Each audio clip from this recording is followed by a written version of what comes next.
Start करें? Okay, तो कल जाने के पहले I gave you the expression for universal law of gravitation, F = -gm1 × m2/r², right?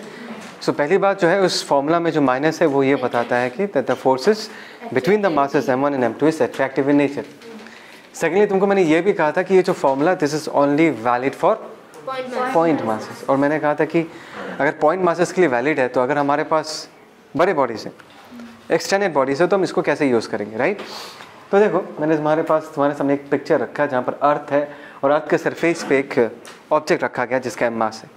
तो सरफेस पे जो ऑब्जेक्ट है उसको तो हम पॉइंट मास ट्रीट कर लेंगे, but earth is so large कि वो तो पॉइंट मास है नहीं। Is that clear? तो ऐसे केसेस में अगर हमको ये निकालना है कि अर्थ उस छोटे m को कितने फोर्स से खींच रहा है या छोटा m अर्थ को कितने फोर्स से खींच रहा है, एक्शन रिएक्शन पेयर्स, राइट? वो फॉर्मूला हम कैसे यूज़ करेंगे, how shall we use that formula, ठीक है? तो इन सिचुएशंस में हम क्या करते हैं, what we do is that if we need to find out the force exerted by the earth on an object which is outside the earth, समझ में मैंने क्या कहा? मैंने ये कहा कि अर्थ ने अर्थ को या नहीं, अर्थ किसी और पे अगर फोर्स लगा रहा है और जिस पे वो फोर्स लगा रहा है वो अगर अर्थ के सरफेस पे है या अर्थ से कुछ दूरी पे है, तो ऐसे सिचुएशन में हम अर्थ के टोटल मास को कहाँ पर कंसंट्रेट कर सकते हैं? We can assume the entire mass of earth to be concentrated at the centre of earth, not centre of mass, at the centre of earth, right? Confuse मत हो जाना सेंटर ऑफ मास के साथ ही, ठीक है? इसका जो प्रूफ है तुमको क्लास 12 में मिलेगा जब हम इलेक्ट्रोस्टैट्स पढ़ेंगे, ठीक है? नॉर्मली मैं क्या करता हूँ, इलेक्ट्रोस्टैट्स के बाद ही मैं ग्रेविटेशन पढ़ाता हूँ, बट यहाँ पर तो स्कूल के कोर्स को भी फॉलो करना है इसलिए चैप्टर पढ़ाना पड़ता है। अभी के लिए तुमको मान के चलना पड़ेगा, ठीक है ना? तो यहाँ पर ये जो ऑब्जेक्ट है this is outside the earth और on the surface of the earth, so we shall assume the entire mass me to be concentrated here. बात समझ में आया? तो ये जो अर्थ है इस छोटे वाले m मास को क्या करेगा? अट्रैक्ट करेगा। Is this a point mass? This is not a point mass, but we have converted this into a point mass by assuming the entire mass of earth to be concentrated exactly at the center of earth, that is me. Is that clear? So in this case F(g) that is force of gravitation। भूलो मत, अगर अर्थ इस object को अपनी तरफ पुल कर रहा है तो अर्थ भी ऑब्जेक्ट भी अर्थ को उतने ही फोर्स से पुल कर रहा है, करेक्ट? अच्छा, इसमें तुम लोग का एक डाउट हो सकता है, सर अगर मैं बिल्डिंग से कूद जाऊँ और कोई देखे तो उसको दिखाई देगा कि मैं ही नीचे की तरफ जा रहा हूँ, अर्थ मेरे तरफ नहीं आ रहा, करेक्ट? अर्थ तो रेस्ट में ही दिखता है, आदमी ही सिर्फ अर्थ की तरफ जाता हुआ दिखता है। और मैंने जस्ट नाउ क्या कहा कि अर्थ ने आदमी को जितने फोर्स से नीचे खींचा, आदमी भी अर्थ को उतने ही फोर्स से ऊपर खींच रहा है। तो ऐसा क्यों है कि मुझे सिर्फ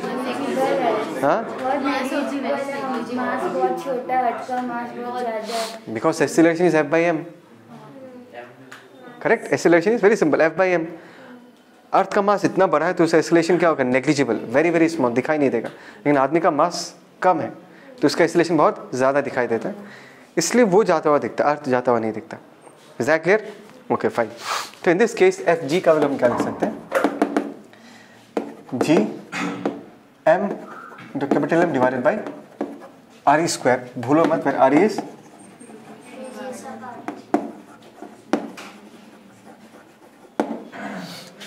कोई डाउट? समझ में आया? Okay fine. So in this case मैंने माइनस नहीं लिखा, माइनस तो तुमको सिर्फ ये बताते कि अट्रैक्टिव है। तो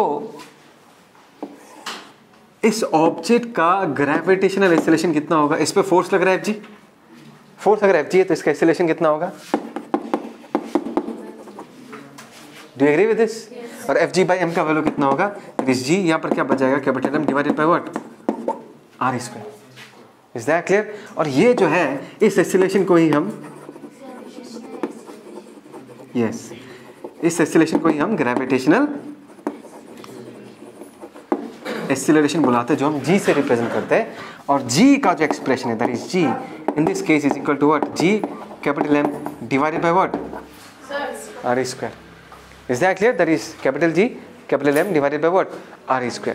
इस g को क्या बोलते पता है ना? Gravitational constant, universal gravitational constant. इस g को यूनिवर्सल वर्ड क्यों बोला गया? Why did we call it as? अच्छा, it is constant throughout the universe, because आगे जाके तुमको पता चलेगा कुछ ऐसे कांस्टेंट्स होते हैं जो मीडियम बदलने से बदल जाते हैं। जैसे कि एक चार्ज दूसरे चार्ज पे कितना फोर्स लगाएगा वो डिपेंड करेगा कि दोनों चार्जेस के बीच का जो मीडियम है वो कैसा है। मीडियम बदल जाएगा तो फोर्स भी बदल जाएगा। अभी दो मासेस हैं, दोनों के बीच वैक्यूम हो, दोनों के बीच कोई गैस हो, हवा हो, लेकिन एक मास दूसरे मास पे कितना फोर्स लगाएगा, whatever be the medium between them, the force will remain the same. G m1 into m2 by R square. m1 m2 तो कांस्टेंट है, r तो डिस्टेंस है, और g जो है वो यूनिवर्सल ग्रेविटेशनल कांस्टेंट है। मतलब दो मासेस के बीच का मीडियम अगर बदल भी जाए, उन दोनों के बीच का जो ग्रेविटेशनल फोर्स है वो चेंज नहीं होगा। याद रहेगा ये चीज़? ओके। सेकेंडली तुमको ये चीज़ याद रखना है, जी का वैल्यू, ये जी कितना है 9.8 मीटर पर सेकेंड स्क्वायर। कैपिटल जी का वैल्यू पुट करो, मास ऑफ अर्थ हमको पता है, रेडियस ऑफ अर्थ हमको पता है, तो इन वैल्यूज को पुट करने के बाद जी का वैल्यू कितना आता है 9.8 मीटर पर सेकेंड स्क्वायर। और यहाँ पर हमने छोटा जी और बड़ा जी का कनेक्शन दिखाया कि हाउ इस छोटा g related to capital G. Prove आ सकता है इसका। समझ में आ रहा मैं क्या कह रहा हूँ? पॉज कर।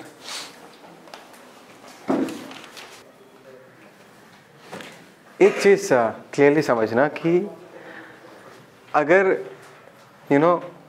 इस पे कितना फोर्स लग रहा है वो निकालना है, तो मैंने तो तुमको डायरेक्टली बता दिया कि नहीं सेंटर पे मानेंगे फिर निकालेंगे। एक्चुअली अगर निकालना चाहोगे तुम कैसे निकालोगे? इंटीग्रेट करके निकालना पड़ेगा, because this is behaving like a solid sphere and A solid sphere is made up of infinite number of shells, one over the other. Come on, एक छोटा शेल, फिर दूसरा, फिर तीसरा। पहले शेल के लिए कितना वो लिखूंगा, दूसरे शेल के लिए कितना लिखूंगा, तीसरे शेल के लिए कितना लिखूंगा। समझ में आया? And the shells will vary from r equal to 0 to छोटा r equal to capital R। बोलो समझ में आया नहीं आया? शेल शेल करते करते हर एक शेल का इधर जो फोर्स लगेगा उसको हम इंटीग्रेट करेंगे, ऐड अप करेंगे, फिर हमको ये वाला फोर्स का वैल्यू मिलेगा, जी कैपिटल M छोटा m बाई r स्क्वायर। वो प्रूफ नहीं चाहिए, मैं बस बता के रख रहा हूँ। Is that clear? Okay. Now the next question comes, sir ये तो समझ में आ गया कि अगर ऑब्जेक्ट बाहर है तो सारे मास को हम कहाँ पर कंसंट्रेट करेंगे? सेंटर पे कंसंट्रेट कर देंगे। लेट अस इमेजिन कि मैंने धरती में गड्ढा बनाया, एक होल टनल बनाया, टनल बना के लेट अस से यहाँ पर एक m मास को रख दिया इनसाइड द अर्थ। समझ में आया? दैट इज इनसाइड द अर्थ, मतलब अर्थ के सेंटर से कितने डिस्टेंस पे? छोटे r के डिस्टेंस पे। बात को समझो। Is that clear? तो अर्थ के अगर अंदर चले जाते तो उसी पॉइंट मास पे कितना फोर्स लगेगा, that is the topic of discussion now. Is that clear? पक्का समझ में आया? तो ऐसे केस में जैसे कि तुमको जस्ट नाउ मैंने एग्जांपल दिया था shell shell shell shell, shells का कंट्रीब्यूशन हमको देखना पड़ेगा, उसको इंटीग्रेट करना पड़ेगा, फिर जाके हम टोटल फोर्स निकाल पाएंगे। यहाँ पर क्या ध्यान से देखो, यहाँ पर शेल्स यहाँ से चालू होगा, हाँ है ना, और इस पे फोर्स लगाने वाले जो शेल्स है वो r इक्वल टू 0 से चालू होकर r equal to small r तक ही, उसी रेंज में जो शेल्स है वही शेल्स सिर्फ छोटे m पे फोर्स लगाएगा। तुमको समझ में आया मैंने क्या कहा? Is that clear? तेरे को पूछ रहा हूँ, मैं फिर से कह रहा हूँ, देख। Now we have taken that point mass inside the earth. मैंने पूछा इस पॉइंट मास पे कौन से ग्रुप ऑफ शेल्स फोर्स लगाएगा, कहाँ से चालू होगा और कहाँ पर खत्म होगा। तो हमने छोटे r को रेडियस मान के एक स्फीयर बना दिया। दिख रहा है स्फीयर? इस स्फीयर को, इस सॉलिड स्फीयर को बनाने के लिए इनफाइनाइट नंबर ऑफ शेल्स चाहिए होगा, जो कि r इक्वल टू छोटा r इक्वल टू 0 से चालू होगा। शेल शेल शेल शेल करते करते करते करते कहाँ तक पहुँचेगा? आउटर मोस्ट सरफेस तक पहुँचेगा, मतलब ये वाले सरफेस तक पहुँचेगा। तो इसी रीजन के अंदर जो शेल्स है, ये वाला शेल, ये वाला शेल, ये वाला शेल, ये वाले जो शेल्स है, only this shells will be exerting force on this point mass. इसके बाहर जो शेल्स है वो लोग फोर्स एक्सर्ट नहीं करेंगे। ये बात को समझो, इसको हम प्रूव भी करेंगे आगे जाके। अभी के लिए बस समझो, इसको फील करो जो मैं कह रहा हूँ। Is that clear? क्या तुम अभी समझ में आया तेरे को? पक्का? कौन से सेल्स? r डिस्टेंस पे पूछा है तो r डिस्टेंस में एक स्फीयर बना लो, तो अंदर का जो छोटा वाला स्फीयर है ना वही सिर्फ फोर्स लगाएगा। अंदर का जो छोटा वाला स्फीयर है वही सिर्फ फोर्स लगाएगा, राइट? तो ये अंदर वाले स्फीयर के मास को अगर मैं m डैश कहता हूँ, किस क्या कहता हूँ? m dash. तो यहाँ पर हमने अर्थ के केस में क्या किया था? अर्थ के सारे मास को सेंटर पे कंसंट्रेट कर दिया था। तो यहाँ पर ये जो छोटा सा तुमको सॉलिड स्फीयर दिख रहा है, इसका टोटल मास m डैश जो मैं निकालूंगा अभी उसका वैल्यू, उस m डैश को हम कहाँ पर कंसंट्रेट कर देंगे? सेंटर पे कंसंट्रेट कर देंगे। लेकिन ये जो m डैश है वो सिर्फ इस अंदर वाले छोटे से स्फीयर का मास है। Is that clear? Can we find out the value of m dash? Yes, density of earth into volume of the solid sphere. Come on, तो क्या लिख देंगे हम इन दिस केस 4/3 पाई छोटा r cube. Is that clear? Can you tell me what is the value of density of earth? If m is the mass of earth and re is the radius of earth, so can we find out the density of earth? It's very simple, that is mass divided by volume, that is 4/3 pi re cube। और यहाँ पर क्या हो जाएगा? Is that clear? देखो 4/3 pi 4/3 pi ऐसा हो जाएगा, तो me r cube divided by r इधर छोटा क्यूब। समझ में आया? So this is the value of m dash, right? बस now the problem is very simple. अभी तुमको किसके बीच फोर्स निकालना है? यहाँ पर एक पॉइंट मास है जिसका वैल्यू कितना है m डैश, और इससे कितने डिस्टेंस पे? छोटे डिस्टेंस पे तुमने यहाँ पर और एक पॉइंट मास रखा है जिसका वैल्यू कितना है m। बस निकाल लो। फॉर्मूला क्या है? g m dash into m divided by what? r square. So force in this case no doubt will be attractive, right? And f suffix g का वैल्यू कितना होगा? मैं यहाँ लिखता हूँ, that is minus g m dash into m divided by what? r square. मैं इस side को थोड़ा मिटा देता हूँ, ये हो गया ना लिखना?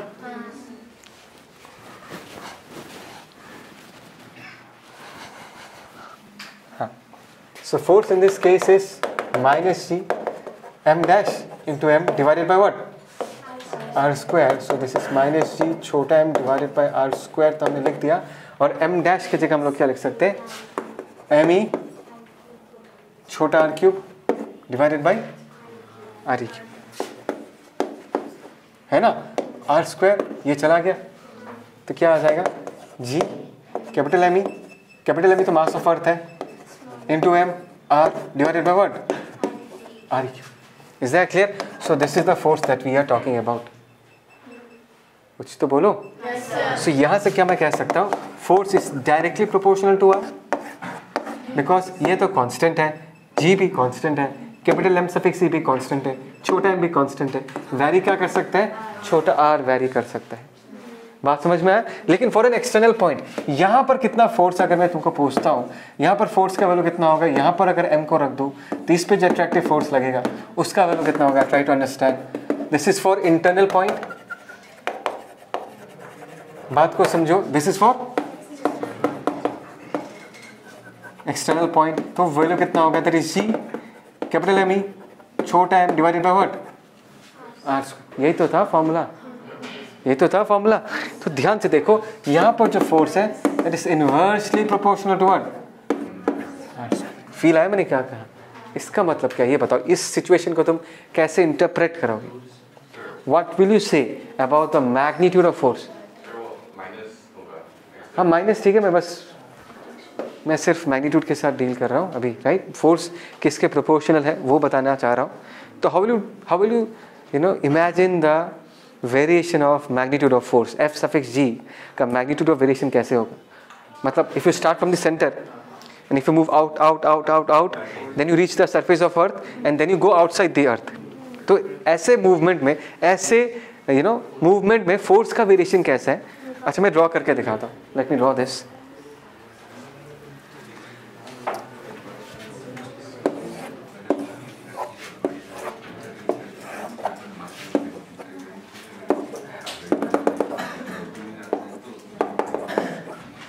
बात को समझो, यहाँ देखो, this is the expression for force. Is that clear? This is the centre of earth, this is R E, this is the radius of earth. तो आर का वैल्यू जीरो मतलब, R का वैल्यू जीरो मतलब we are going to find out the value of gravitational force at the centre of earth. R का value zero मतलब internal point पे R का value zero मतलब फोर्स का भी वैल्यू क्या होगा? जीरो होगा। तो ग्राफ यहाँ से चालू होगा। उसके बाद R इक्वल टू जीरो से लेके R equal to capital R तक we are still inside the earth. Come on, we are still inside the earth. हम अर्थ के अंदर ही है, और अर्थ के अंदर अगर हम ग्रेविटेशनल फोर्स लिखना चाहे उसके लिए ये वाला फॉर्मूला वैलिड है। और यहाँ पर फोर्स जो है that is proportional to what? R. So this is an equation of the form y equal to mx। बाकी सब तो कांस्टेंट है भाई। तो graph it will be a straight line. कब तक straight line? Till the surface of earth. तो छोटा r का वैल्यू अगर मैं कैपिटल R पुट करूँ, मतलब जब हम सरफेस तक पहुंच जाएंगे तो छोटे आर की जगह हम क्या पुट कर देंगे, कैपिटल आर, तो फॉर्मूला क्या आएगा, G M E M by R square.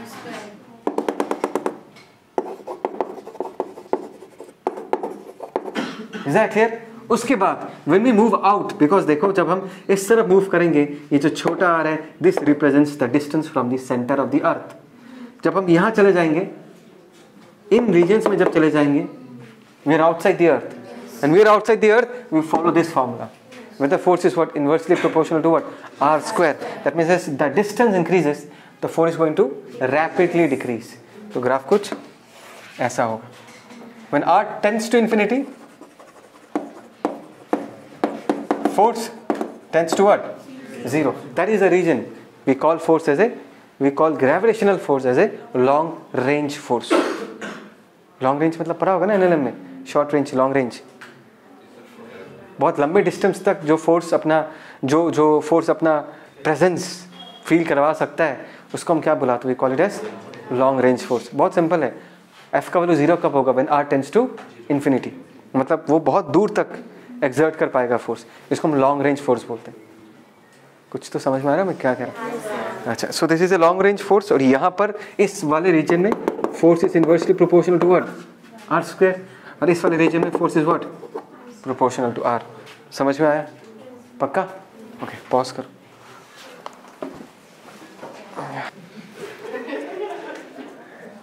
नमन का टाइम आ रहा है, तेरा भी टाइम आएगा। इधर अभी हमने सॉलिड स्फीयर का कहानी खत्म कर दिया। सॉलिड स्फीयर के बाहर सारा मास सेंटर पे मानेंगे, सॉलिड स्फीयर के अंदर अगर फोर्स बताना है तो अंदर वाले पॉइंट को रेडियस मान के एक स्फीयर बनाओ, उस मास को सेंटर में कंसंट्रेट करो और फोर्स बता दो।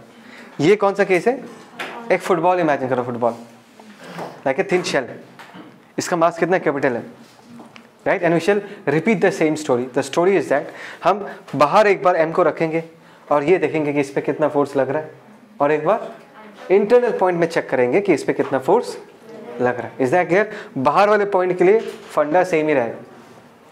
अगर ये छोटा मास बाहर है, कमान इधर कुछ कोई लिखो मत, यहाँ देखो, अगर ये छोटा मास एम बाहर है और हमको ये बताना है कि इस शेल के लिए यहाँ पर कितना फोर्स लग रहा है, the rule will remain the same, and the rule is we shall assume, come on speak up,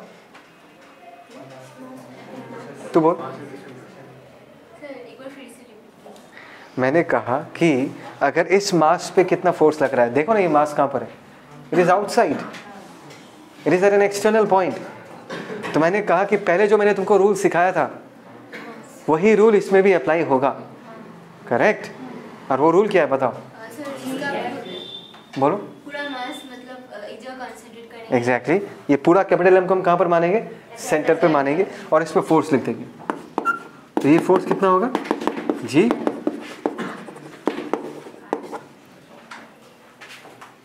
simple.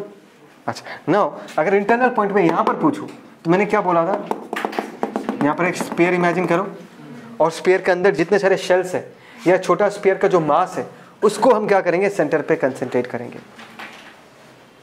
ये जो छोटा स्फीयर का मास है उसको हम कहाँ पर कंसंट्रेट करेंगे, हम उसको सेंटर पे कंसंट्रेट करेंगे। इस छोटे स्फीयर का मास क्या, अभी ये हॉलो है, हॉलो, ये जो स्फीयर दिख रहा है इसके पास कोई मास है क्या? काहे तुमको टाइम लग रहा है इसको बोलने?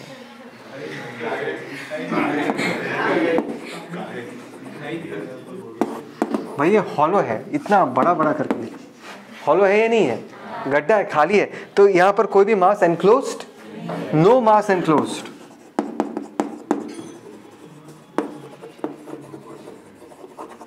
तुम समझ रहे हो मैं क्या कह रहा हूँ? नो मास एनक्लोज्ड। तो इंटरनल पॉइंट पे इस छोटे एम पे कितना फोर्स लगेगा, मास ही नहीं है भाई, फोर्स कहाँ से लगेगा? तो यहाँ पर फोर्स का वैल्यू जो लगेगा that is equal to what, 0। किसी को कोई डाउट है तो पूछो। सॉलिड स्फीयर के लिए बाहर जितना होता है, हॉलो स्फीयर के लिए भी सेम फंडा यूज़ करेंगे। सारे मास को हम कहाँ पर कंसंट्रेट कर देंगे, सेंटर पे। अगर इंटरनल पॉइंट में बताना है तो इस इंटरनल पॉइंट को रेडियस मान के एक स्फीयर बनाओ, उस स्फीयर में जितना मास है वही रिस्पॉन्सिबल होगा फोर्स लगाने के लिए। अब इस स्फीयर में मास है तो लगेगा फोर्स, हॉलो है तो नहीं लगेगा force, as simple as that. Is that clear? Okay fine. तो ये हमने ये वाला टॉपिक नहीं, ये वाला सेक्शन कंप्लीट कर लिया कि फोर्स क्या क्या लगता है। फिलहाल पॉज करो, देन वी मूव ऑन। ये भी बहुत सिंपल है। आई होप कि तुमको याद है कि जी का वैल्यू 9.8 सिर्फ अर्थ के सरफेस पे होता है और उसका थोड़ा बहुत ऊपर। मैंने तुमको ये भी बताया था बहुत दूर चले जाएंगे तो जी का वैल्यू बदल जाएगा, करेक्ट। आज उसी को लेकर डिस्कस करेंगे, बताया था ना, हम इसको प्रॉपरली क्वालिटेटिवली एनालाइज करेंगे कि जी का वैल्यू कैसे वैरी करता है, ठीक। तो अभी देखो यहाँ पर क्या है, अर्थ के सरफेस से h हाइट ऊपर, h इज द ऑल्टीट्यूड, इस लेवल पे जी का वैल्यू कितना होगा वो हम निकालेंगे। जी का value that is not 9.8।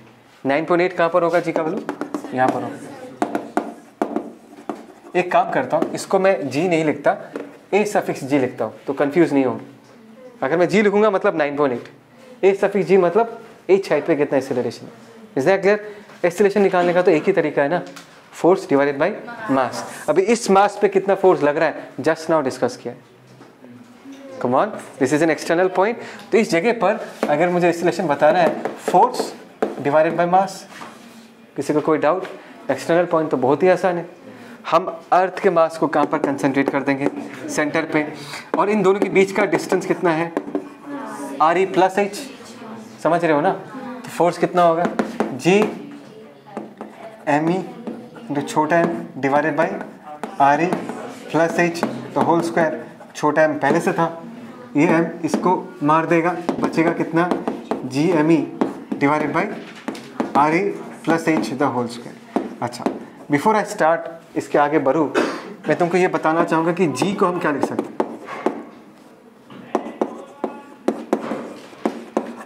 Proof कराया था थोड़ी देर पहले, छोटा जी कैपिटल जी का रिलेशन। हाँ, तो इस पर्टिकुलर एक्सप्रेशन में हम जी को लाएंगे तो ऊपर तो जी एम ई दिख ही रहा है, नीचे हमें क्या चाहिए? आर ई स्क्वायर, तक आर ई कॉमन लेके आ जाता है।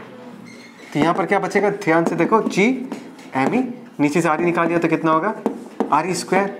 यहाँ पर क्या हो जाएगा? 1 plus H by R E the whole square. कुछ समझ रहे हो ना? तो अभी जो हम ए जी का वैल्यू बताएंगे वो जी के टर्म्स में बताएंगे, इस जी के टर्म्स में बताएंगे।